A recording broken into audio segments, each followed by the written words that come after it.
ये चुनाव आयोग जो मोदी अमित शाह का साला बना बैठा है, वो जिस चंगुल में बंद है, जब उसकी आंख नहीं खुली तो इस देश में मीडिया की आवाज कैसे निकलेगी। आज हमारा संविधान खतरे में है, देश को हमारे बेचा जा रहा है।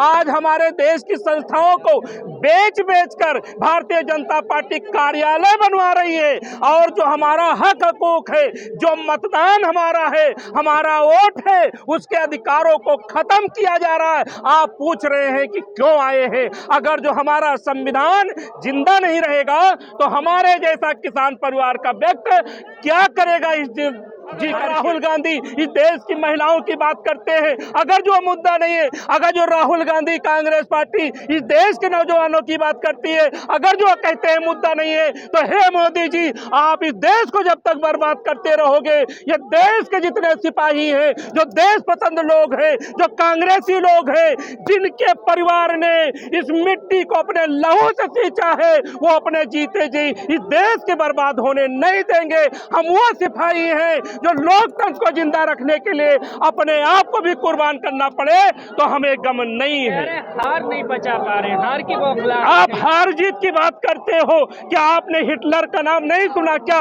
आपने रावण की बात नहीं सुनी? क्या सांसद, विधायक और प्रधानमंत्री होना क्या आपको लगता है अगर रक्षक है?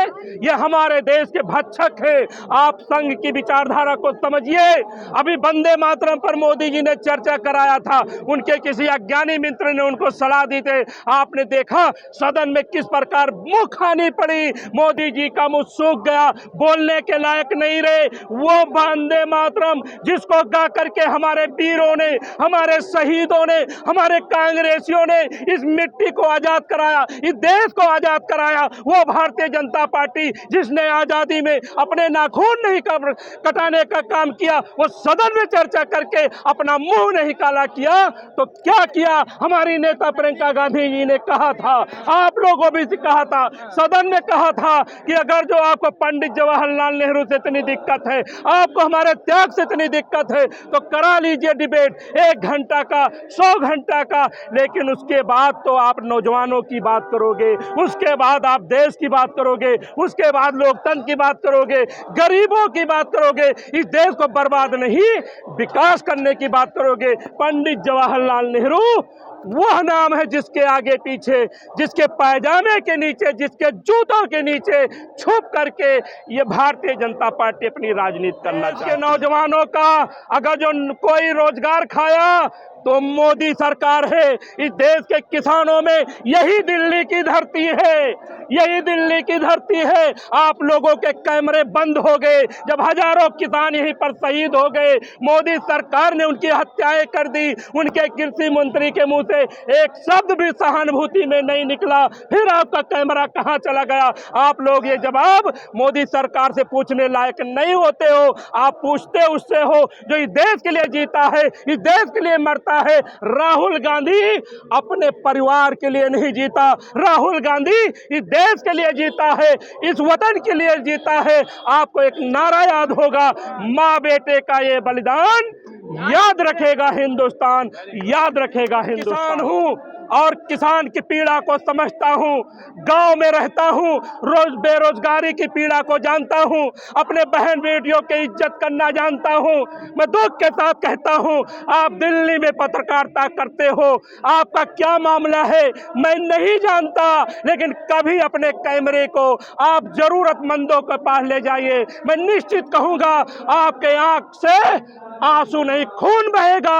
अगर जो आप दयावान होंगे तो आप कैमरा बंद करके सहयोग करने का काम। आपको लगता है जब देश हमारा बर्बाद हो रहा हो तो हम चुनाव की बात करेंगे कि देश की रक्षा करने का काम करेंगे? ये मोदी के लिए ये चुनावी मामला हो सकता है। आज हम लोगों के लिए इस देश के रक्षा का समय है और देश के लिए जो भी करना पड़ेगा, जयकरण वर्मा जैसे कांग्रेसी अपने नेता के आह्वान पर खड़े रहेंगे। हमारा प्राण रहे चाहे चला जाए, जब देश रहेगा, संविधान रहेंगे, तो हमारे आने वाली पीढ़ी खुशहाल जीवन जीने का काम। कांग्रेस से भी कुछ चूक हो रही है, गलतियां कहीं नहीं चूक हो रही है। हार रहे हैं चुनाव दर चुनाव। मैं कह रहा हूं कांग्रेस पार्टी का मुद्दा इस समय देश बचाओ, संविधान बचाओ, लोकतंत्र बचाओ का है।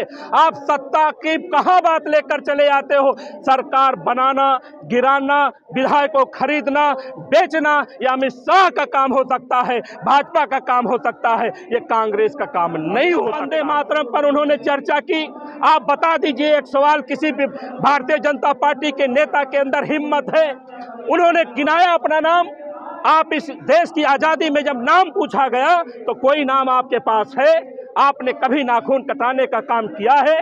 जिस संगठन ने, आप संघ की बात करते हो, वो संघ अगर जो आज वो तलवार लेकर के, बंदूकें लेकर के, लाठी डंडा लेकर के इस देश पर हमला कर दे तो इसकी जवाबदेही कौन करेगा? संघ हमारी मोटरसाइकिल और कार का रजिस्ट्रेशन नहीं होता तो हमें बंद कर दिया जाता है। संघ का कोई लेखा जोखा नहीं है। इतना बड़ा संगठन है, मोहन भागवत के पास चमचमाती गाड़ियां, ये ब्लैक कमांडो किस अधिकार से दिया जा रहा है? ये देशद्रोह नहीं है तो क्या है? इतना बड़ा संगठन, मैं तो कहता हूं ये देशद्रोही संगठन है, जिसको सरदार वल्लभ भाई पटेल ने अपने जमाने में बैन लगाने का काम किया था और कहा था कि इन लोगों ने गांधी जी के हत्या के बाद मिठाइयां बांटने का काम किया। गांधी जी के हत्यारे संघ से पोषित थे। वो संघ आज अगर जो हमारे देश में सक्रिय है तो निश्चित ही आज नहीं तो कल कुछ बड़ा हो जाएगा। लेकिन कार्ड क्या है कांग्रेस के पास में, कैसे हरा पाएंगे आप? आप बार बार इस बार क्यों जाते हैं?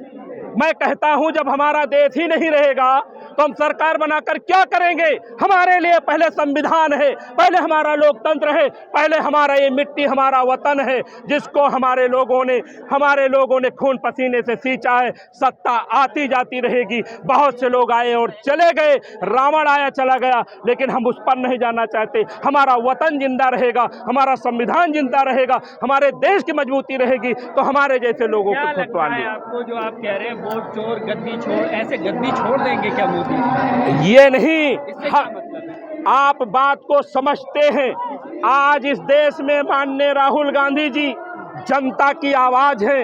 एक वह आवाज है जो किसी नेता में हिम्मत नहीं है कि मोदी सरकार के खिलाफ बोल दे तो हमारा नेता, पूरी कांग्रेस पार्टी मोदी के मुंह में सामने बात करने, आंख से आंख मिलाकर बात करना चाहती है और पूछती है कि हे मोदी जी, आप प्रधान सेवक बनने आए थे, आपने तो इस प्रधान सेवक के नाम पर पूरे देश को बर्बाद करने का जो बीड़ा उठाया है, हम लोग चुप बैठने वाले नहीं। राहुल गांधी जी